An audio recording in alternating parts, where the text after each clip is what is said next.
What's good, everybody? It's your boy, Bigbabyjonathan here. Welcome to the latest edition of the Bigbabyjonathan Sports Podcast Show. I just want to say, just been under the weather the last couple of days. I was sick. Now it's back to the grind. I'm going to recap the games from the Sacramento game and the game from Sunday. And also I'm going to preview for tonight's game versus the Oklahoma City Thunder.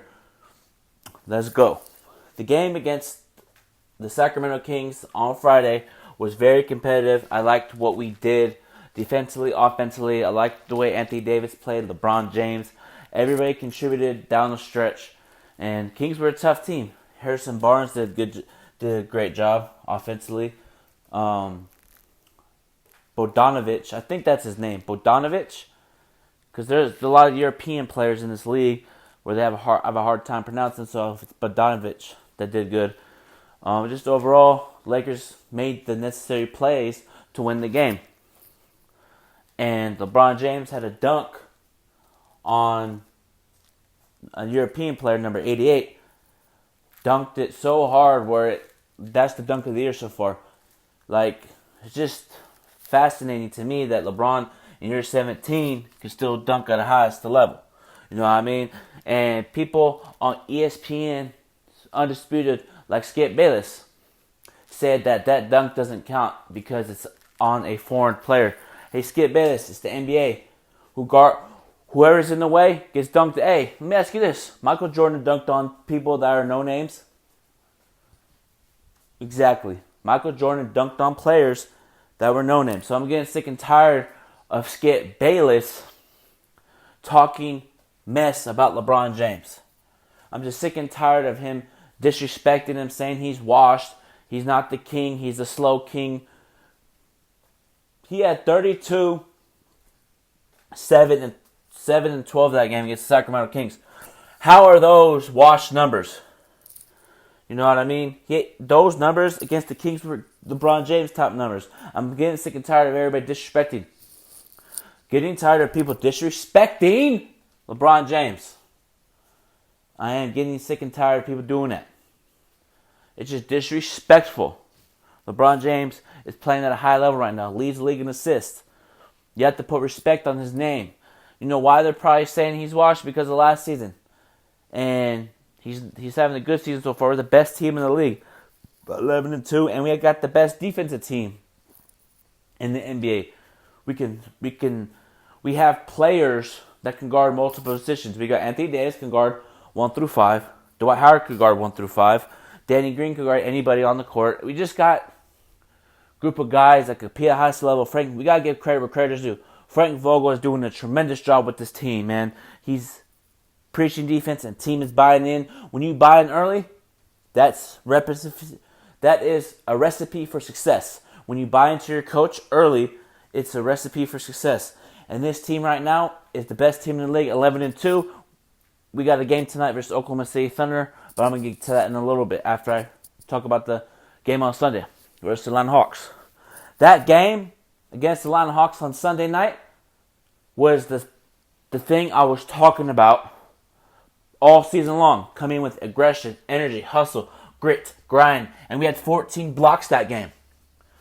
We seem really, really engaged defensively from the start, and that's how we should play every night. I know it's not going to be easy. It's going to be a grind that game. But the game against the Atlanta Hawks was a great game. Trae Young still had 23 points, 8 turnovers though. We made him work. He still got his buckets, but we made him work for it.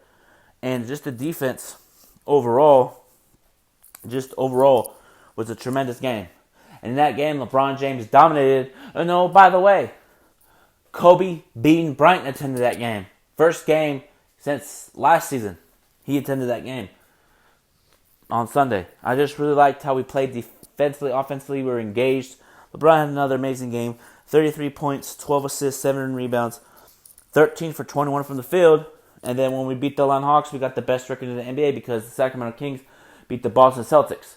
So, this thing about LeBron James being washed, like I said earlier, how is 32, 12, and 7 washed numbers? People on ESPN, Undisputed, people around the world. How is 33 points, 12 assists, 7 rebounds, 13 for 21 washed? If it was washed numbers, you would have numbers like 7 points, 1 for 6, 10 turnovers or something like that. No, LeBron James is still playing the highest level. I really liked what he's been doing, being more aggressive, because at the beginning of the season, he was being passive. But at the end of the day, LeBron is has a point guard's mentality, so he's going to have to facilitate early. He's going to have to get his teammates involved, Danny Green. And Danny Green played a great game as well. He did have a spectacular dunk. He dunked on Alex Len. Put back dunk. And made the crowd go crazy. We were blocking shots, rolling the floor, throwing lobs.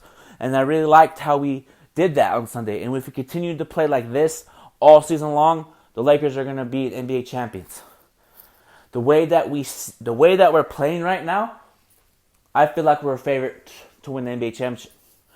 I know it's just a couple games. I know us Lakers fans get excited. But what I'm saying is, if the Los Angeles Lakers buy in every night, okay, we got the Thunder. We got the Thunder on Tuesday.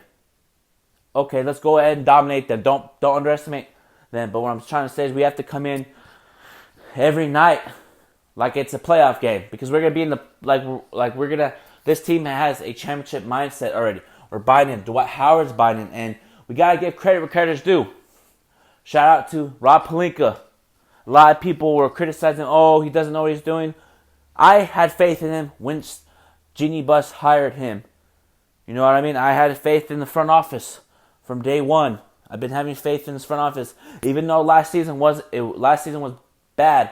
Even though ups and downs the last couple of years, I've been having faith in this franchise. I've been having faith, being positive. Now look where it's taking us now. We gotta give a shout out to Jeannie Buss for putting this team together. A lot of people are like, she doesn't build a team. Okay, she's the owner. Rob Pelinka, Kurt Rambis, Len Rambis, all of them talk to Jeannie. She has the final say too. You know what I mean? It's not just Rob Pelinka, LeBron. It's a team effort. It's an organization that comes together. And she gets credit too, along with Rob Pelinka, Linda Rambis, Kurt Rambis. Everybody in that front office gets credit. You know what I mean? Not just LeBron, not just Rob Pelinka. Everybody. Anthony Davis, Rob Pelinka, LeBron were all talking what players they want to get. And here's the thing. People were saying fire Rob Pelinka. I appreciate Jeannie Buss not firing Rob Pelinka. She stuck with him. And look where we are now. Rob Pelinka's a very smart GM. He knows what he's doing. Like I said, he took some bumps in the road. He learned from it. Look where we're at now. Build a great team. Build a championship contending team within one offseason. And that shows preparation, because during the offseason, Lakers were quiet. They were quiet. I know the Magic Johnson thing happened. They got rid of Magic Johnson as a basketball player operations. Rob Pelinka's taken over. We've been quiet. We've been not in the media that much during the offseason with Rob Pelinka stuff. We've been quiet. Best team in the league. We're just keeping everything on the low. Just keeping hush hush. And have you noticed there hasn't been any drama with the Lakers yet? Or this season so far? We're trying to win a championship. We ain't got time for no nonsense. Whatever gets put out there. You know what I mean? I just really like what we're doing as a team and as a franchise. And I've been sticking with this team through thick and thin. You know what I mean? Regardless, ups and downs. I love this team to death, man. And just love what the Lakers are doing. Love what Jeannie Buss is doing, Rob Pelinka. Just love what everybody's doing in the front office. Kuzma's back too. Forgot to mention that. Sorry, guys. Forgot to mention that Kyle Kuzma's back from injury. He's been playing really well off the bench. He's been first time he came off the first game he came back, he was struggling a little bit. All Lakers fans, he's washed. Brandon Ingram's better. And I'm like, hold the fort. Slow down. It's a long season. He'll find his rhythm. And he's been finding his rhythm. And he worked on his shot form in the offseason with lethal shooter. And he's been playing really well. And as such, his shot form has really improved tremendously. I really liked his shot form. He gets the basket. And here's the thing. Kuzma could take that next step. I can see it. I can start to see him starting to take over, starting to take over with that third superstar on our team. Because we got AD, LeBron, and if Kuzma starts to play at a high level, dropping 30 a night, and he get to that level, this team is dangerous. Kyle Kuzma, it's just the way we're playing right now. Keep everything how it is. Keep playing what you're doing. Avery Bradley's out a couple weeks because of a hairline fracture in his leg. But KCP steps in and plays great. A lot of people are like, oh, trade KCP. Now I'm keep it 100. That's what I do on my podcast. I keep it 100. There's no bias. Me, I did criticize KCP and said get him out of there. And he's been proving me wrong. So let's continue to play at a high level, KCP. I like what you've been doing last couple games. Keep doing your thing out there, man. I love this. And even Alex Caruso comes in and play. Everybody, just this whole team, plays with passion, hustle, grit, grind. When we're down 11, we fight, make plays, and come back. That's why I really, really, really, really think that this team is the best team in the league. And and let's go there before I get to the Oklahoma City game. Which is Tuesday. But let me get to this. People are saying that Kawhi Leonard's the best player in the league. But Kawhi Leonard's missing the last 3 games with a knee contusion, loaded management. But if LeBron James did this season, everybody would be on LeBron about it. Oh, he should play through it. Oh, he's not the best player. He doesn't have that mentality. But when Kawhi Leonard does it, oh, let him rest. I said this on my podcast a couple weeks ago. Quit being biased about Kawhi Leonard. Criticize him. Criticize Kawhi Leonard and criticize him for doing what he's doing. You know what I mean? Like, I'm just getting tired of the media criticizing LeBron when he, like, let's say next week he sits out, load of management. Oh, he's not. Oh, he's soft. But when Kawhi Leonard does it, it's not a problem. Quit being biased and criticize Kawhi Leonard. Criticize him. Quit being scared. Like, and here's the other thing too. Because in today's NBA, you can sit out for having bad breath. It seems like if I paid money to go see a player and he sits out, I'll be hella mad. I paid money. I'd be paying money. I paid money to go see somebody play and they sit out because of loaded management. That's disrespectful. I want my money back.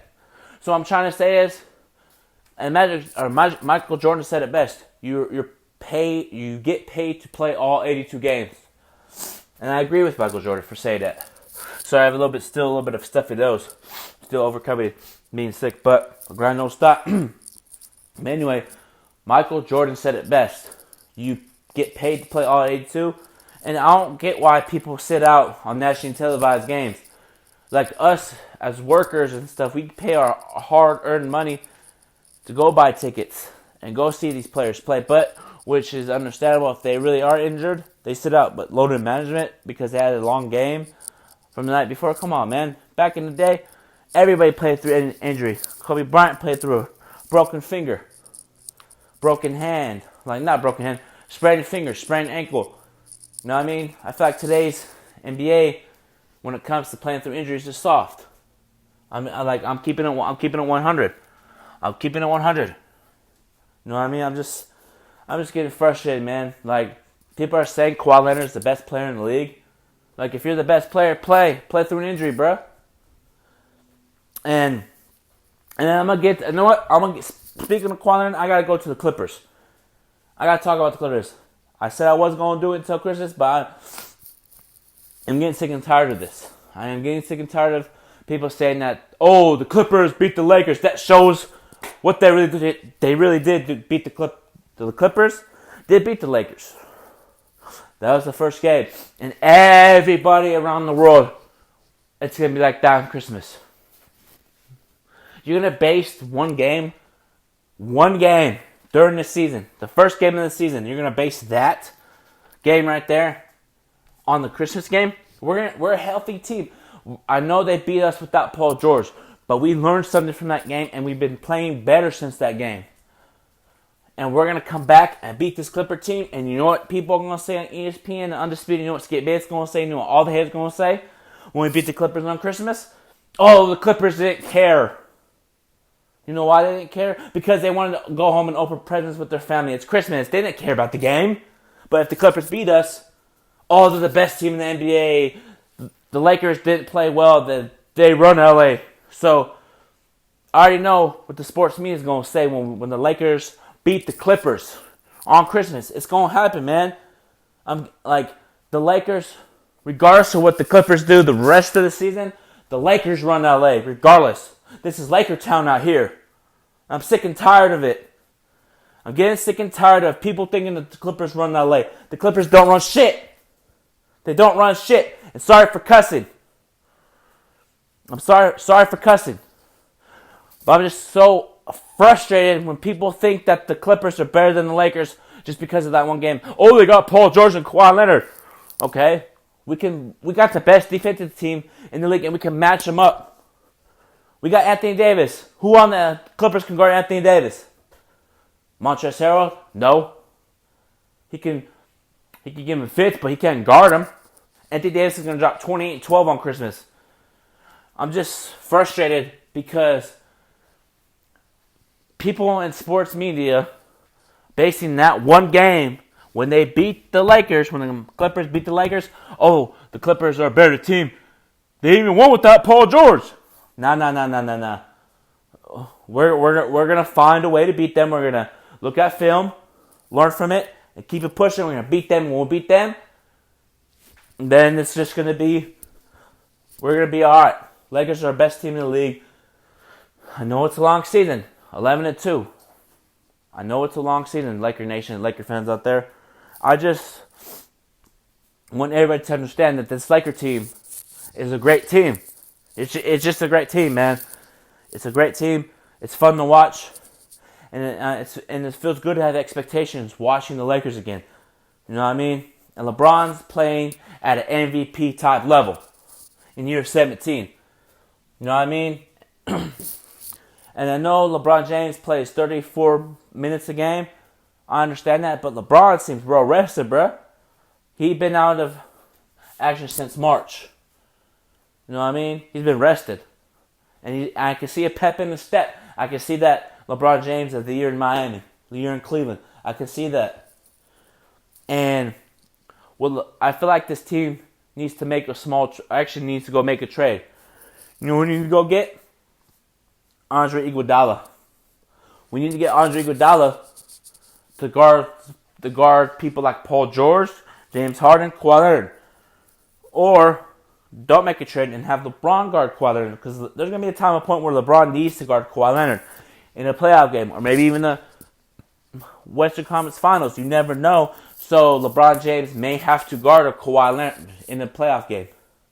Because I'm going to keep 100. We're going to meet the Clippers in the Western Conference Finals unless Clippers and Houston meet in the second round and Houston beats Clippers, because Houston is going to be a problem for the Clippers.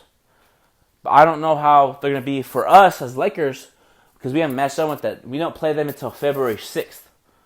So we won't really know how we're going to match up with the Houston Rockets until February 6th. So therefore, we just have to continue to play at a high level each and every day. I really like this. The offense is starting to flow. And because we get the season, it wasn't flowing, but now it's starting to click. I'm telling you, I said this when we got AD, Danny Green, and all these players that we got in the offseason. I'm like, and I said this in the summer. I said, there's going to be a game this year when we blow them out by 30, blow a team out by 30, chilling on the bench. We haven't had a complete game yet. We have not had a complete game where everything's going right. And it's going to happen this season. I can see it. And everything just feels so great right now. I love what we're doing. Now let me get into the game for Tuesday versus the Oklahoma City Thunder. That game right there is not going to be an easy game. Chris Paul's there. Steven Adams. Alexander, the point guard that they picked up from the Clippers. He's talented. Plays at a high level. Dennis Schroeder. You know what I mean? They got guys that compete at the highest level. We got to contain Chris Paul. Have somebody else on Oklahoma City Thunder make the shot. Don't have Chris Paul go for 21. I don't want Chris Paul to explode for 26 points, 7 assists, 6 assists. No, 7 assists, 6 rebounds. I don't want him to be crossing people up, doing in and out, set the screen, pull up jumper. No. play defense, trap him, and offensive rebounds is going to be key because Steven Adams is a great offensive rebounder. He can score at well. He can score at the highest level as well. Steven Adams is a great player. Don't underestimate him because he can put up 25 and 10 because they lost to the Clippers on Monday by 2. So they competed against the Clippers. They competed. So this team right here is not a joke. I know they're 5-8 or 5-7. Excuse me. This team still competes at the highest level. Billy Donovan is doing a decent job with the Thunder. He's preaching defense, hustle, grit, and grind. And if we come in with the mindset, let's blow this team out early, let's dominate early, we'll win. But if we come in, we're down 8. Oh, we'll come back in the second half. And then we don't do that, and it's going to be an issue. But here's the thing. For us as a team, get Anthony Davis involved early. He struggled on Sunday versus the Atlanta Hawks. Get him involved early. Let him dominate. Let him dominate early. I really like how Anthony Davis is playing. Just don't underestimate this Oklahoma City team. Dominate early, crash the boards, and don't let somebody that's on the bench that you haven't heard of go off for 30 points. Don't let somebody on Oklahoma City Thunder get their career high, because sometimes the Lakers let somebody that doesn't play as much, and then they play against the Lakers, come in and drop the career high. We have to play great, hustle, grit, and grind, blow out this team by 10 or 15, and be 12-1 or 12-2. And continue to do the little things. Execution, ball movement, set screens, rebound, block shots, run the floor. And if they double team LeBron and AD, cut to the basket. Same as Rondo. Rondo is back. I forgot to mention. Rajon Rondo is back from injury. He's been playing really well. Brings a veteran leadership. And I really like the rotation that Frank Vogel's doing. So we got to do a great job. Really like what we're doing. And for the Lakers, I want to see us limit Chris Paul. I want to see us double team him early. I want to see him get double teamed. I want to see him try to work for a shot. I want to see him, just double team like we did against what's that team? Atlanta, like we did Atlanta against Trae Young. Made him work for a shot. Dropped 23 points, but he still had 8 turnovers. So I want us to double team Chris Paul, have him score. Actually, have him work for a shot. Have Chris Paul work for a shot and work for everything, man. Because this game on Tuesday is not going to be easy, man. I'm telling you right now. It's not going to be easy, but if we come with the mindset, dominate early, we'll win. I think we're going to win 115-98 on Tuesday. So I'm going to end this Big Baby Jonathan Sports Podcast show. So go ahead and follow me on my social media. And if you have a Twitter, go ahead and follow me there, Big Baby Jonathan. And if you have a YouTube, go ahead and subscribe to my channel, the Big Baby Jonathan Sports Podcast Show. And when you subscribe to my channel, leave a like, turn on post notifications, leave a comment down below, and let me know what you think of the podcast. Let me know what you think of the podcast. I love your guys' feedback on my YouTube channel. Appreciate your guys' support each and every time I post a video. Love the good comments. And also like the bad ones too, because I love all types of comments. And follow me on Instagram, BigBabyJonathan_. Go ahead and like my Facebook page, the Big Baby Jonathan Sports Podcast Show. Leave a like on my page, comment, let me know what you think of the page. And until then, Laker Familia, all the Laker fans around the world, I will be talking to you after Tuesday's game. Until then, everybody, have a blessed day. Go Lakers!